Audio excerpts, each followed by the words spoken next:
हाय। आजकल हम सब म्यूचुअल फंड्स के बहुत एड्स देखते हैं और सोचते हैं कि म्यूचुअल फंड्स ठीक है या नहीं। Welcome to our new series learn with Upstox. यहां हम इन्वेस्टिंग को सिंपल और इजी बना देंगे। चाहे आप सोच रहे हो इन्वेस्ट करने का स्टॉक्स में, म्यूचुअल फंड्स में, डिजिटल गोल्ड में, आईपीओ में या रियल एस्टेट में, यहां मिलेगी आपको सबकी नॉलेज। और आज हम डिस्कस करने वाले हैं म्यूचुअल फंड्स के बारे में सब कुछ।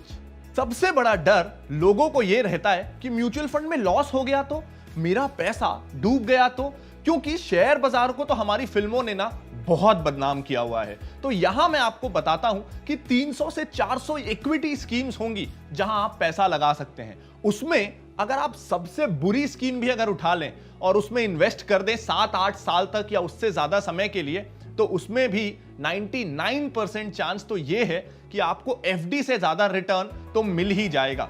8-9%, 10% का रिटर्न तो आपको मिल ही जाएगा अगर आप बाजार का सबसे बुरा फंड भी चूज कर लें। इसलिए ना डरने की कोई बात है ही नहीं। लेकिन अगर आपने अच्छी स्कीम सिलेक्ट कर ली तो हो सकता है आपको 20%, 22% का रिटर्न भी मिल जाए।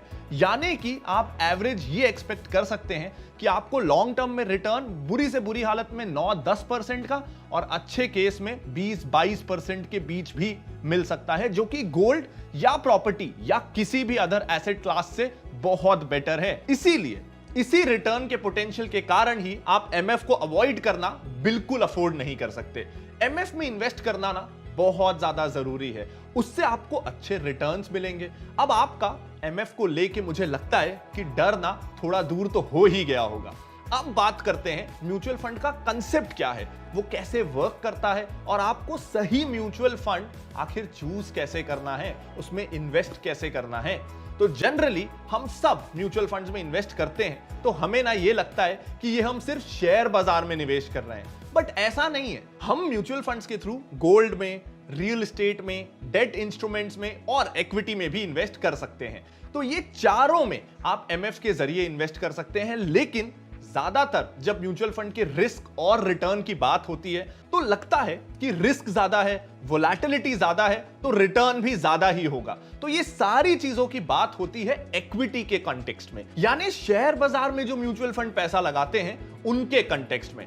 तो म्यूचुअल फंड को सही से समझने के लिए सबसे जरूरी है कि आप शेयर बाजार क्या है उसे समझ लीजिए। तो जैसे कि हमने पहले शेयर बाजार के कॉन्टेक्स्ट को समझ ही लिया है, तो अब शेयर बाजार में इन्वेस्ट करने के ना 3 तरीके होते हैं। पहला होता है कि आप खुद रिसर्च करें कौन सा शेयर अच्छा है और बुरे हैं और खुद अपने लिए शेयर्स को पिक करें। उसमें एडवांटेजेस तो ये है कि आप किसी और की पसंद पे डिपेंड नहीं होते, आपको किसी को फीस देनी ही नहीं है। डिसएडवांटेज ये है कि ये बहुत टाइम टेकिंग है, बहुत टाइम लगता है अच्छे शेयर्स ढूंढने में जो कि अंडर वैल्यूड भी हों, और इन्हें कैसे ढूंढना है उसकी नॉलेज भी होनी चाहिए। सेकंड तरीका होता है कि आप किसी रिसर्च एनालिस्ट या इन्वेस्टमेंट एडवाइजर की मदद ले लें। इसमें एडवांटेज यह है कि आपको टाइम नहीं देना रिसर्च में, आप अपने एडवाइजर या एनालिस्ट पे डिपेंडेंट रहते हैं। और डिसएडवांटेज यह है कि इन्वेस्टमेंट करनी तो आपको है, एक एडवाइजर आपको सिर्फ बता सकता है कि आपको यहां यहां इन्वेस्ट करना है और उसके बदले में वो आपसे एक फी लेगा, बट इवेंचुअली इन्वेस्ट आपको करना है। तीसरा तरीका है म्यूचुअल फंड का। म्यूचुअल फंड के जरिए भी आप शेयर बाजार में पैसे लगा सकते हैं, जिसमें कि आपको ज्यादा टाइम नहीं देना होता, जिसमें आपको रेगुलर ट्रैकिंग नहीं करनी होती, फीस भी काफी कम रहती है और आपको स्टॉक पिकिंग की नॉलेज की जरूरत बिल्कुल नहीं है। आपको बस एक अच्छा फंड सिलेक्ट करना है। तो अब जबकि आपने जान लिया है कि म्यूचुअल फंड का बेसिक पर्पस क्या है, वो पर्पस है खास करके एक इक्विटी फंड का कि आपको शेयर में एक्सपोजर देना, आपके पैसों को शेयर बाजार में लगाना। अब जानते हैं कि म्यूचुअल फंड काम कैसे करता है। अब अगर आपको 20,000 लगाने हैं और आप खुद ही इन्वेस्ट करना चाह रहे हैं या फिर एडवाइजर के थ्रू इन्वेस्ट करेंगे और उसने आपको बोल दिया कि एमआरएफ या पेज इंडस्ट्रीज या किसी और कंपनी का शेयर ले लो, तो वो एक शेयर ही ना 20,000 के ऊपर का होता है। अब आपको तो लगाना ही 20,000 है, तो आप कैसे खरीदेंगे उस शेयर को? आप नहीं खरीद पाएंगे। तो ये एक प्रॉब्लम है डायरेक्ट या फिर एडवाइजर के थ्रू जाने में। लेकिन म्यूचुअल फंड क्या करता है म्यूचुअल फंड आपसे 500 लेगा, किसी और से 500 लेगा और ऐसे ही 100 लोगों से 500 ले लिया। अब उसके पास 50,000 रुपए आ गए। अब उसने 2 शेयर खरीद लिए पेज इंडस्ट्रीज के। तो अगर आप अकेले होते और आप पेज इंडस्ट्रीज का शेयर लेना चाहते तो आप नहीं खरीद सकते थे। अब आपके जैसे 100 लोग हो गए तो सबने मिलके पेज इंडस्ट्रीज के 2 शेयर्स खरीद लिए। अब लोग 100 हैं लेकिन शेयर्स 2 हैं, तो वो शेयर्स को बांटेंगे कैसे? तो म्यूचुअल फंड कंपनी ना आपको डायरेक्टली शेयर्स ना देके अपनी स्कीम के यूनिट्स दे देता है। यानी कि मान लीजिए 25-25 हजार के 2 शेयर्स खरीदे गए तो 50,000 का टोटल इन्वेस्टमेंट हुआ। अब 100 लोगों ने वो पैसा लगाया था तो आपको वो फंड 500-500 का एक यूनिट दे देगा, ताकि आप सब कलेक्टिवली मिलके वो 2 शेयर्स के ना आपस में को होल्डर्स बन जाएं। तो म्यूचुअल फंड ये काम करता है कि थोड़े पैसे में आपको ज्यादा कंपनी में इन्वेस्ट करने का मौका मिल जाता है। जब आप डायरेक्ट निवेश करते हैं तो ऐसा आप नहीं कर पाते। अब ये म्यूचुअल फंड करता कैसे है? वो एक फंड मैनेजमेंट कंपनी बनाता है जिसे हम AMC कहते हैं। वो कंपनी एक फंड को लॉन्च करती है और फिर लोगों से पैसे मांगती है कि हमने ना एक मल्टी कैप फंड लॉन्च किया है। यानी कि मल्टी कैप मतलब अलग अलग साइजेस की कंपनीज में इन्वेस्ट करती है, छोटी कंपनी, बड़ी कंपनी, हर तरह की कंपनी में। हमारे पास ये एक्सपर्ट्स हैं जो आपका पैसा मैनेज करेंगे। इनका ये ट्रैक रिकॉर्ड है। हम आपको ये विश्वास दिलाते हैं कि हम एक अच्छा रिटर्न आपको लाके देंगे। फिर जो लोग भी इंटरेस्टेड होंगे, आपके मेरे जैसे और भी बहुत सारे लोग, कोई 500, कोई 1000, कोई 10,000 तो कोई 20,000 उस AMC को दे देगा। ऐसे करके जितना पैसा इकट्ठा हुआ उसे कहते हैं AUM, यानी कि एसेट अंडर मैनेजमेंट, टोटल पैसा। तो मान लीजिए आपने 2-2 हजार सबसे लिए और 50 लोग थे तो 1 लाख का AUM यानी एसेट अंडर मैनेजमेंट आया। अब वो AMC एक फंड मैनेजर अपॉइंट करती है जो कि एक एक्सपर्ट होता है शेयर्स को पिक करने में। तो वो अब इन 1 लाख रुपयों को कहां इन्वेस्ट करना है इसकी एक स्ट्रैटेजी बनाएगा। 10,000 किसी शेयर में, 5,000 किसी और शेयर में, ऐसे करके वो 1 लाख रुपए को इन्वेस्ट कर देगा शेयर बाजार में और आपको मिल जाएंगे उस म्यूचुअल फंड स्कीम की यूनिट्स, जिसे आप जब चाहें तब बेच सकते हैं। 2 दिन में पैसा आपके अकाउंट में आ जाएगा। तो ये था म्यूचुअल फंड का बेसिक कंसेप्ट। म्यूचुअल यानी शेयर्ड। तो जैसे हम कई बार हॉस्टल में शेयर्ड रूम में रहते हैं, म्यूचुअल फंड भी एक ऐसा फंड है जहां सबका पैसा शेयर होके एक पूल बन रहा है और वो पूल के पैसे से वो लोग शेयर्स लेते हैं। ये सिंपल कंसेप्ट है म्यूचुअल फंड का। अब ना थोड़ा जान लेते हैं कि म्यूचुअल फंड के एडवांटेजेस और डिसएडवांटेजेस क्या हैं।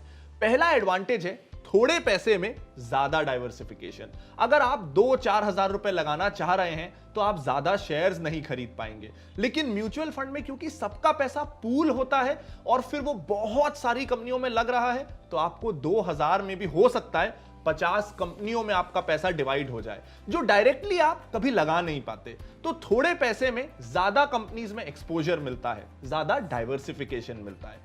सेकंड इसका एडवांटेज है कि एक एक्सपर्ट है जो आपके पैसे को मैनेज कर रहा है।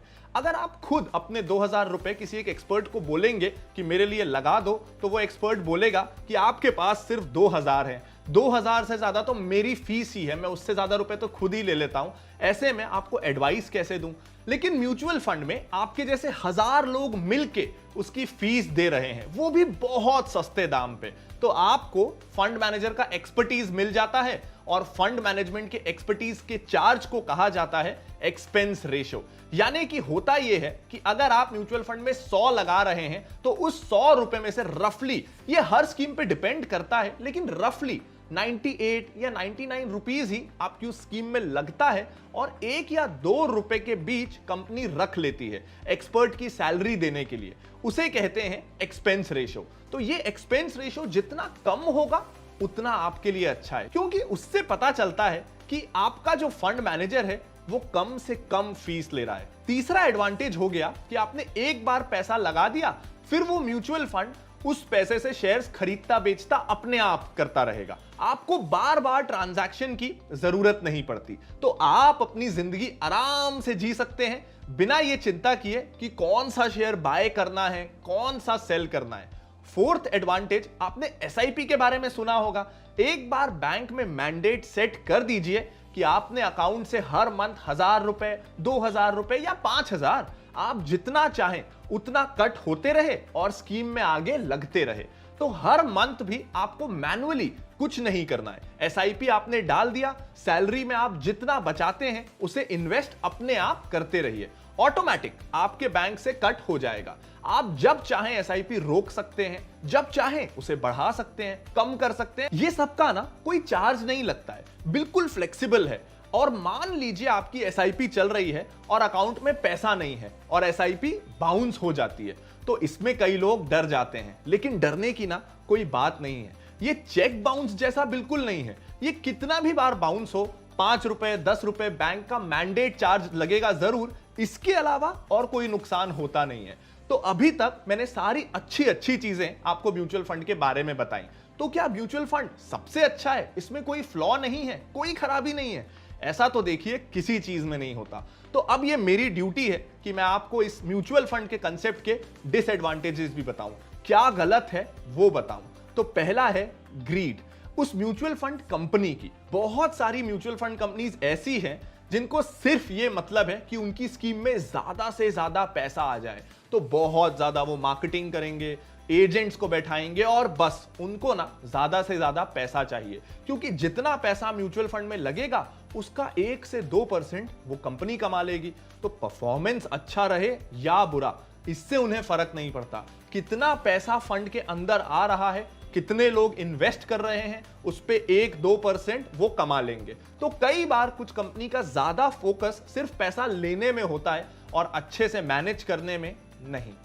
सेकंड डिसएडवांटेज ये है, और ये ना बहुत बड़ा फ्लॉ है, म्यूचुअल फंड मैनेजर के हाथ में नहीं है कि वो कब शेयर्स में इन्वेस्ट करे और कब उसे निकाले। ये आपके हाथ में है। अगर आप उन्हें पैसे देंगे तो वो इन्वेस्ट करेंगे, और अगर आप रिडीम करेंगे, यानी कि आप बोलेंगे कि मेरे को कंटिन्यू नहीं करना, मेरा पैसा वापस दो, तो फंड मैनेजर को शेयर्स बेच के ना आपका पैसा वापस करना पड़ेगा। तो ऐसे में कई बार क्या होता है कि जब मार्केट क्रैश आता है, यानी कि सारे शेयर्स के दाम गिरे हुए होते हैं और शेयर्स सस्ते में मिल रहे होते हैं, तो ऐसे में मैनेजर चाहता है कि वो और पैसे उन सस्ते शेयर्स में लगाए, लेकिन नॉर्मल लोग उस समय पैनिक करते हैं कि मार्केट गिर रहा है, मुझे रिडीम करना है, तो वो रिडम्पशन के लिए अप्लाई कर देते हैं और पैसे वापस बुला लेते हैं। तो मजबूरी में फंड मैनेजर ने जो इन्वेस्ट किया होता है वो उसे सस्ते में, लॉस में बेच के आपको लौटाना पड़ता है।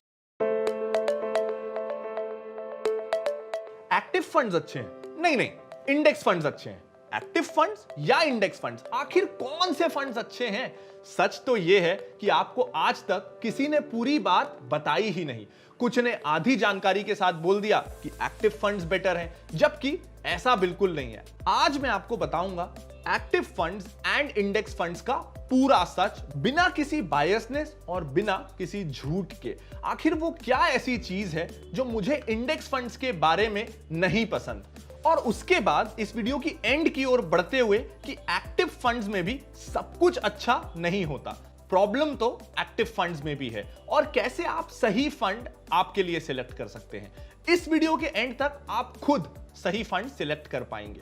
तो इंडेक्स फंड को लेके चर्चा एकदम से तेज हुई पिछले 1-2 सालों में, जब वॉरेन बफेट ने यह कह दिया कि पैसिव फंड्स एक अच्छा इन्वेस्टमेंट ऑप्शन है। तो इंडिया में भी इसमें इनफ्लो बहुत तेजी से बढ़ रहा है। पहले जान लेते हैं कि इंडेक्स फंड को लेके मेरा क्या ओपिनियन है, ये अच्छा है या बुरा है। तो देखिए, ऐसे ब्लैंक स्टेटमेंट देना गलत होगा कि ये अच्छा है या बुरा, लेकिन इंडेक्स फंड को हमें इंडिया के कंटेक्स्ट में समझना होगा और वॉरेन बफेट जिस देश में रहते हैं उस कंटेक्स्ट में समझना होगा। वॉरेन बफेट ने जब कहा कि इंडेक्स फंड अच्छे हैं, तो उसका पहला रीजन क्या था? वो था कि यूरोपियन एंड अमेरिकन कंट्री में स्टॉक मार्केट बहुत एफिशिएंट है, वहां ज्यादातर लोग स्टॉक मार्केट में इन्वेस्ट करते हैं, इसलिए वहां अंडर वैल्यूड स्टॉक्स ना जल्दी से मिलते नहीं। फंड मैनेजर्स के लिए यह बहुत मुश्किल है कि वो वहां के इंडेक्स को बीट कर सकें, इसलिए इतनी मेहनत करने से बेटर है कि आप इंडेक्स फंड में इन्वेस्ट कर लीजिए और इंडेक्स जितना, यानी जैसा इंडिया में सेंसेक्स है, तो सेंसेक्स जितना रिटर्न आपको मिलता रहे। ये पहला रीजन था। इसे थोड़ा हम आसानी से समझने के लिए खाने की आदतों से समझते हैं। इंडिया में घी को बहुत न्यूट्रिशियस माना जाता है क्योंकि यहाँ के गर्म एनवायरनमेंट में घी सूट होता है। आप राजस्थान को देखें तो वो बहुत मिर्ची वाला खाना खाते हैं। किसी और स्टेट में जाएंगे तो खाना बिल्कुल बदल जाता है उसके क्लाइमेट के हिसाब से। तो इसी तरह कौन से फंड चूज करना है ये उस देश के इकोनॉमिक क्लाइमेट पे डिपेंड करता है। अगर आप एक एक्टिव मल्टी कैप फंड लेते हैं तो मल्टी कैप फंड में आपको लार्ज, मिड, स्मॉल कैप हर तरह का एलोकेशन मिल जाता है। तो फंड मैनेजर ये डिसाइड कर सकता है कि कौन सा और कितना पैसा कौन से एसेट क्लास में लगाना है। इसलिए मुझे पर्सनली सबसे ज्यादा एक्टिव मल्टी कैप या आजकल उसका नाम बदल के फ्लेक्सी कैप हो गया है, वो फंड्स मुझे सबसे ज्यादा पसंद है क्योंकि ये आपको अक्रॉस मार्केट का एक्सपोजर देते हैं। वेयर एज इंडेक्स फंड्स में आप बहुत ज्यादा रिस्ट्रिक्टिव हो जाते हैं पर्टिकुलर क्लास को लेके। अब हम डिस्कस करते हैं एसआईपी करना चाहिए या लमसम और ये दोनों काम करते कैसे हैं। हम ये भी जानेंगे कि हाउ टू इन्वेस्ट एंड सही म्यूचुअल फंड सिलेक्ट कैसे करना है। म्यूचुअल फंड में इन्वेस्ट करते वक्त ये सवाल हमारे मन में सबसे ज्यादा आता है। किसी भी निवेश में अच्छा पैसा कमाने के लिए आपको दो अच्छी चीजें करनी होती हैं। पहला, सही जगह निवेश करना होता है और दूसरा, सही वक्त पे निवेश करना होता है। सही जगह निवेश करने की प्रॉब्लम तो म्यूचुअल फंड में इन्वेस्ट करके सॉल्व अपने आप हो जाती है। अब बात आती है कि सही टाइम पे इन्वेस्ट करने की, क्योंकि म्यूचुअल फंड ये डिसाइड नहीं करता है कि आपको कब इन्वेस्ट करना है। उन्हें तो आपके पैसे चाहिए होते हैं, बट ये डिसीजन आपका होता है कि आपको कब इन्वेस्ट करना है। हर टाइम मार्केट में एंटर होने का सही टाइम तो नहीं होता। लमसम इन्वेस्ट करने में मार्केट टाइमिंग का बहुत बड़ा रोल होता है। अगर गलत टाइम पे इन्वेस्ट कर लिया तो रिटर्न कम हो सकता है, अगर अच्छे टाइम पे इन्वेस्ट कर लिया तो रिटर्न्स बहुत अच्छा भी हो सकता है। लेकिन कोई भी मार्केट को सही टाइम पे जज नहीं कर पाता। कोई ये प्रिसाइसली नहीं कह सकता कि कहां से मार्केट ऊपर जाएगा और कहां से नीचे। ये प्रिडिक्ट करना ना बहुत बहुत मुश्किल है। कब पैसा लगाएं, इस सवाल का जवाब सही कोई नहीं दे सकता। तो क्यों ना ये सवाल को हटा ही दिया जाए। कैसे? एसआईपी के थ्रू। एसआईपी का यही बेनिफिट है कि आप हर मंथ फिक्स्ड अमाउंट इन्वेस्ट करते हैं, तो मार्केट ऊपर हो या नीचे उससे फर्क नहीं पड़ता, क्योंकि हर मंथ पैसे लगते हैं तो वो बैलेंस आउट हो जाता है। मार्केट के अप्स एंड डाउन्स की चिंता करने की जरूरत ही नहीं पड़ती। Thank you for watching this video on basics of mutual funds from Learn with Upstox series. उम्मीद करता हूं कि ये वीडियो आपको पसंद आया होगा। अगर हां तो इसे लाइक जरूर कर दीजिएगा और दोस्तों और फैमिली मेंबर्स के साथ शेयर करना बिल्कुल मत भूलिएगा। और हर एक नए वीडियो की नोटिफिकेशन और अपस्टॉक्स की लेटेस्ट अपडेट्स के लिए आप इस चैनल को सब्सक्राइब जरूर कर लीजिएगा।